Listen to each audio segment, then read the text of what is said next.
Сылуымен кел. Мә, не тамақ. Қайтейін деген не тамақ екен? Қайтейін сен келсең? Ойбай, бісміллә. Не болды? Оң шашырап. Айттым ғой саған, не тырық кес, үйге барып келейін, обедке деп. Қазір барам деп тыңдамай қойып қойдың ғой. Келдік қой, жоқ. Не абдолданып тұрсың?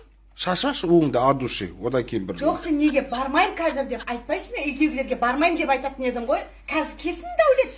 Ойбай, Ақпатшам кесін, қазір барам дедім ғой менде. Жоқ, үйіңе барып не істейсің? Кеше барып келдің ғой, не істемекшің үйіңе барып? Шақырды ғой енді. Не үшін шақырды? Ана қорада тауық сойыпты. Не сойып дейді? Обедке кеп бықтыма жеп кетіңдер. Не сойыпты? Тауық. Ойбай, Құдай-ай, сен қатын айналайын, жылқы соятын болса өлтіретін жарсыз мен. Қойс, саған тауық ет емес па? Ет қой енді бір тауыққа бола сонша не болды бір? Қой сойғандай қып сонша долданасың. Қой сойса айналайын, жұтып қоятын сияқты соң сен балаң болып жүретін сияқтымын ғой мен. Қойшы айналайын, бара беш бір.